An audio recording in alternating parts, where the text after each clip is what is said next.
हरि ओं नमस्ते गणपतये। त्वमेव प्रत्यक्षं तत्त्वमसि, त्वमेव केवलं कर्तासि, त्वमेव केवलं धर्तासि, त्वमेव केवलं हर्तासि, त्वमेव सर्वं खल्विदं ब्रह्मासि।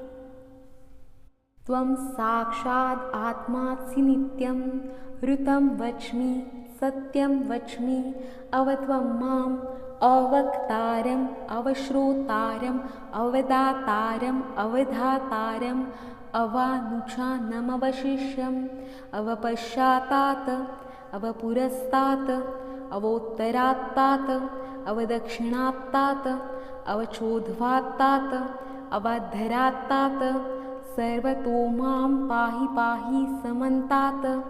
त्वं वाङ्मयस्त्वं चिन्मयः, त्वम् आनन्दमयस्त्वं ब्रह्ममय, त्वं सच्चिदानन्दाद्वितीयोऽसि, त्वं प्रत्यक्षं ब्रह्मासि, त्वं ज्ञानमयो विज्ञानमयोऽसि। सर्वं जगदिदं तत्त्वो जायते, सर्वं जगदिदं तत्त्वतिष्ठति, सर्वं जगदिदं त्वयि लयमीशति, सर्वं जगदिदं त्वयि प्रत्येति। त्वं भूमिरापो नलो नीलो नमः। त्वं चत्वारि वाक्पदानि, त्वं गुणत्रयातीतः, त्वं देहत्रयातीतः, त्वं कालत्रयातीतः, त्वं मूलाधारोऽसितोऽसि नित्यं, त्वं शक्तित्रयात्मकः, त्वां योगिनो ध्यायन्ति नित्यं। त्वं ब्रह्मा स्वं विष्णुः स्वं रुद्रः स्वं इन्द्रः स्वं अग्निः स्वं वायुः स्वं सूर्यः स्वं चन्द्रमाः स्वं ब्रह्मभूर्भुवस्वरं। गणादिं पूर्वमुच्चार्य वर्णादिं तदनन्तरम् अनुस्वारः परतरः अर्धेन्दुलसितं तारेण रुद्धम् एतत्त्वमनुस्वरूपं। गकारः पूर्वरूपम्, अकारो मध्यमरूपम्, अनुस्वारः शान्तिरूपं, बिन्दुरुत्तरूपं, नादः सन्धानं, संहिता सन्धिः। सैषा गणेशविद्या गणकऋषि विशुद्गायत्री छन्दः गणपतिर्देवता। ॐ गं गणपतये नमः। एकदन्ताय विघ्नहे वक्रतुण्डाय धीमहि तन्नो दन्ति प्रचोदयात्।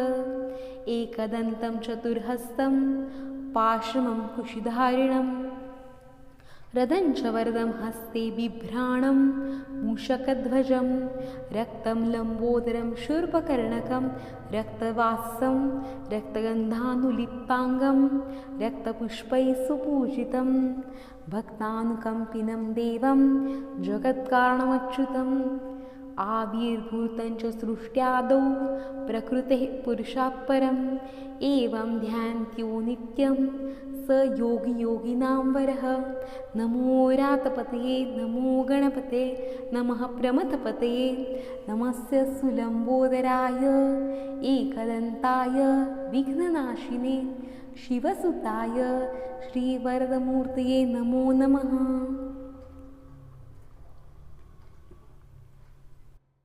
हरि ओं नमस्ते गणपतये। त्वमेव प्रत्यक्षं तत्त्वमसि, त्वमेव केवलं कर्तासि, त्वमेव केवलं धर्तासि, त्वमेव केवलं हर्तासि, त्वमेव सर्वं खल्विदं ब्रह्मासि।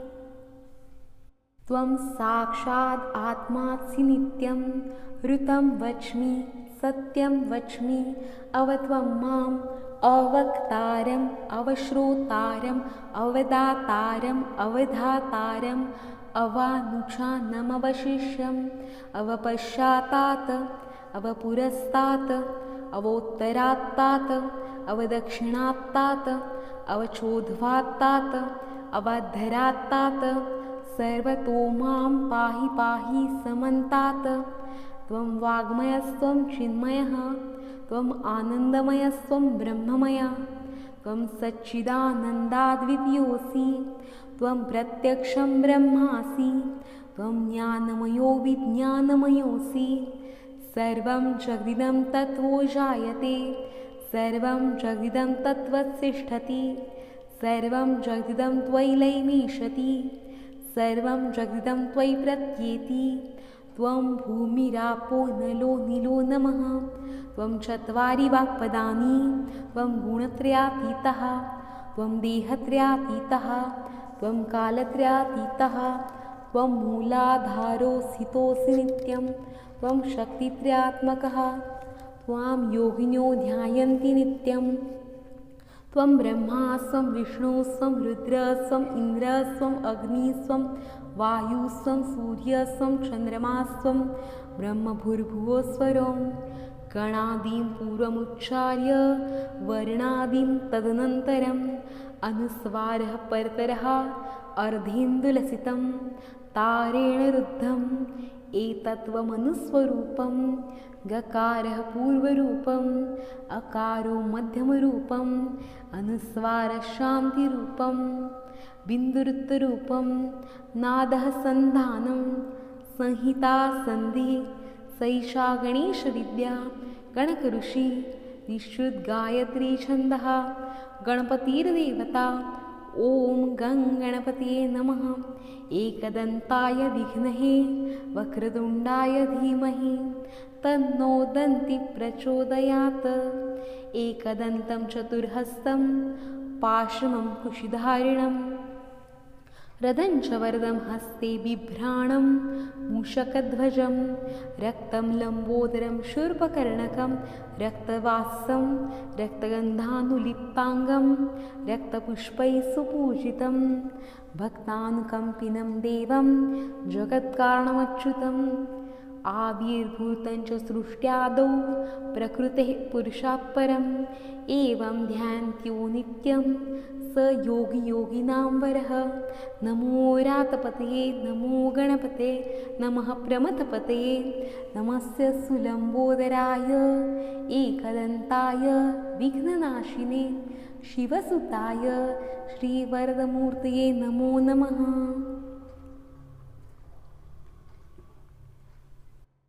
हरि ओं नमस्ते गणपतये त्वमेव प्रत्यक्षं तत्त्वमसि त्वमेव केवलं कर्तासि त्वमेव केवलं धर्तासि त्वमेव केवलं हर्तासि त्वमेव सर्वं खल्विदं ब्रह्मासि त्वं साक्षात् आत्मासि नित्यं ऋतं वच्मि सत्यं वच्मि अवत्वं माम् अवक्तारम् अवश्रोतारम् अवदातारम् अवधातारम् अवानुचानमवशिष्यम् अवपश्चातात् अवपुरस्तात् अवोत्तरात्तात् अवदक्षिणात्तात् अवचोद्ध्वात्तात् अवाद्धरात्तात् सर्वतो मां पाहि पाहि समन्तात् त्वं वाग्मयस्त्वं चिन्मयः त्वम् आनन्दमयस्त्वं ब्रह्ममय त्वं सच्चिदानन्दाद्वितीयोऽसि त्वं प्रत्यक्षं ब्रह्मासि त्वं ज्ञानमयो विज्ञानमयोऽसि सर्वं जगदिदं तत्त्वो जायते सर्वं जगदिदं तत्त्वतिष्ठति सर्वं जगदिदं त्वयि लयमीशति सर्वं जगदिदं त्वयि प्रत्येति त्वं भूमिरापो नलो नीलो नमः त्वं चत्वारि वाक्पदानि त्वं गुणत्रयातीतः त्वं देहत्रयातीतः त्वं कालत्रयातीतः त्वं मूलाधारोऽसितोऽसि नित्यं त्वं शक्तित्रयात्मकः त्वां योगिनो ध्यायन्ति नित्यं त्वं ब्रह्मा स्वं विष्णु स्वं रुद्र स्वं इन्द्र स्वं अग्नि स्वं वायु स्वं सूर्य स्वं चन्द्रमा स्वं ब्रह्मभूर्भुवस्वरं गणादिं पूर्वमुच्चार्य वर्णादिं तदनन्तरम् अनुस्वारः परतरः अर्धेन्दुलसितं तारेण रुद्धम् एतत्त्वमनुस्वरूपं गकारः पूर्वरूपम् अकारो मध्यमरूपम् अनुस्वारः शान्तिरूपं बिन्दुरुत्तरूपं नादः सन्धानं संहिता सन्धिः सैषा गणेशविद्या गणकऋषि निःश्रुतगायत्री छन्दः गणपतिर्देवता ॐ गं गणपतये नमः। एकदन्ताय विघ्नहे वक्रतुण्डाय धीमहि तन्नो दन्ति प्रचोदयात्। एकदन्तं चतुर्हस्तं पाशमं कुशिधारिणं रदञ्च वरदं हस्ते बिभ्राणं मूषकध्वजं रक्तं लम्बोदरं शूर्पकर्णकं रक्तवासं रक्तगन्धानुलिप्ताङ्गं रक्तपुष्पैः सुपूजितं भक्तानुकम्पिनं देवं जगत्कारणमच्युतम्। आविर्भूतं च सृष्ट्यादौ प्रकृतेः पुरुषात् परम् एवं ध्यान्त्यो नित्यं स योगी योगिनां वरः। नमो रातपतये नमो गणपते नमः प्रमथपतये नमस्य सुलम्बोदराय एकदन्ताय विघ्ननाशिने शिवसुताय श्रीवरदमूर्तये नमो नमः।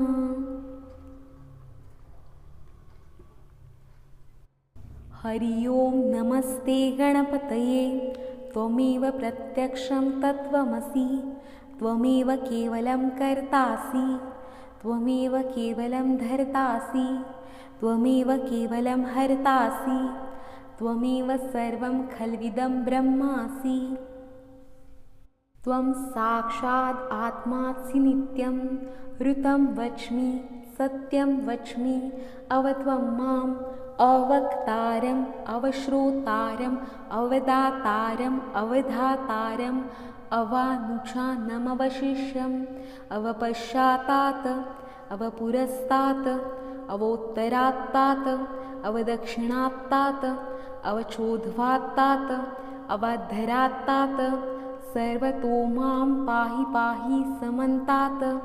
त्वं वाङ्मयस्त्वं चिन्मयः त्वम् आनन्दमयस्त्वं ब्रह्ममय त्वं सच्चिदानन्दाद्वितीयोऽसि त्वं प्रत्यक्षं ब्रह्मासि त्वं ज्ञानमयो विज्ञानमयोऽसि। सर्वं जगदिदं तत्त्वो जायते सर्वं जगदिदं तत्त्वतिष्ठति सर्वं जगदिदं त्वयि लयमीशति सर्वं जगदिदं त्वयि प्रत्येति। त्वं भूमिरापो नलो नीलो नमः त्वं चत्वारि वाक्पदानि त्वं गुणत्रयातीतः त्वं देहत्रयातीतः त्वं कालत्रयातीतः त्वं मूलाधारोऽस्थितोऽसि नित्यं त्वं शक्तित्रयात्मकः त्वां योगिनो ध्यायन्ति नित्यं।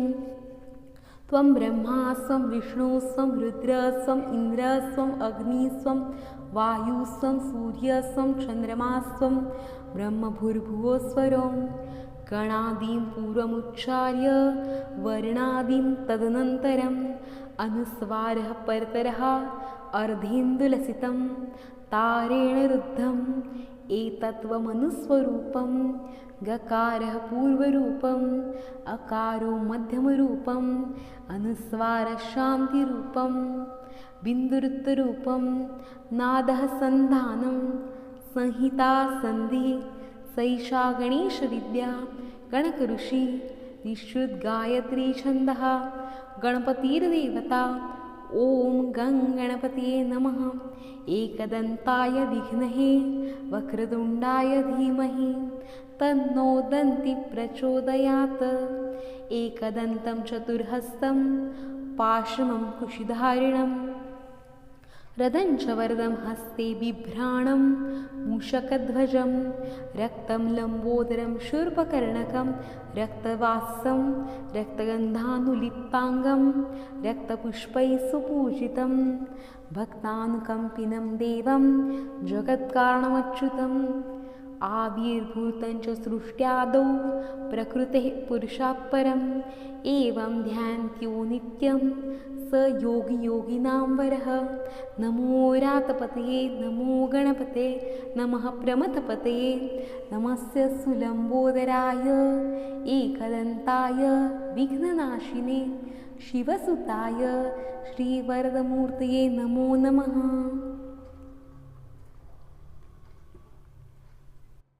हरि ओं नमस्ते गणपतये त्वमेव प्रत्यक्षं तत्त्वमसि त्वमेव केवलं कर्तासि त्वमेव केवलं धर्तासि त्वमेव केवलं हर्तासि त्वमेव सर्वं खल्विदं ब्रह्मासि त्वं साक्षात् आत्मासि नित्यं ऋतं वच्मि सत्यं वच्मि अवत्वं माम् अवक्तारम् अवश्रोतारम् अवदातारम् अवधातारम् अवानुचानमवशिष्यम् अवपश्चातात् अवपुरस्तात् अवोत्तरात्तात् अवदक्षिणात्तात् अवचोद्ध्वात्तात् अवाधरात्तात् सर्वतो मां पाहि पाहि समन्तात् त्वं वाङ्मयस्त्वं चिन्मयः त्वम् आनन्दमयस्त्वं ब्रह्ममय त्वं सच्चिदानन्दाद्वितीयोऽसि त्वं प्रत्यक्षं ब्रह्मासि त्वं ज्ञानमयो विज्ञानमयोऽसि सर्वं जगदिदं तत्त्वो जायते सर्वं जगदिदं तत्त्वतिष्ठति सर्वं जगदिदं त्वयि लयमीशति सर्वं जगदिदं त्वयि प्रत्येति त्वं भूमिरापो नलो नीलो नमः त्वं चत्वारि वाक्पदानि त्वं गुणत्रयातीतः त्वं देहत्रयातीतः त्वं कालत्रयातीतः त्वं मूलाधारोऽस्थितोऽसि नित्यं त्वं शक्तित्रयात्मकः त्वां योगिनो ध्यायन्ति नित्यं त्वं ब्रह्मा स्वं विष्णुः स्वं रुद्रः स्वं इन्द्रः स्वं अग्निः स्वं वायुः स्वं सूर्यः स्वं चन्द्रमाः स्वं ब्रह्मभूर्भुवस्वरं गणादिं पूर्वमुच्चार्य वर्णादिं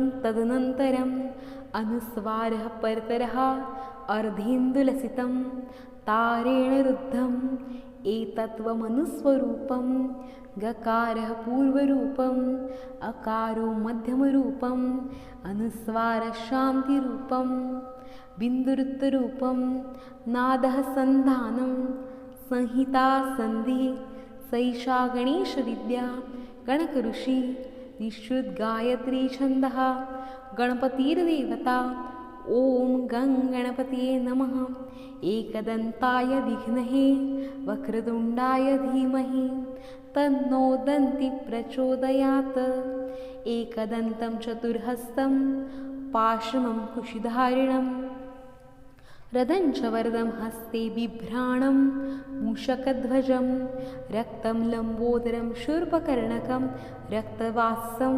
रक्तगन्धानुलिप्ताङ्गं रक्तपुष्पैः सुपूजितं भक्तानुकम्पिनं देवं जगत्कारणमच्युतम् आविर्भूतं च सृष्ट्यादौ प्रकृतेः पुरुषात् परम् एवं ध्यान्त्यो नित्यं स योगियोगिनां वरः नमो रातपतये नमो गणपते नमः प्रमथपतये नमस्य सुलम्बोदराय एकदन्ताय विघ्ननाशिने शिवसुताय श्रीवरदमूर्तये नमो नमः।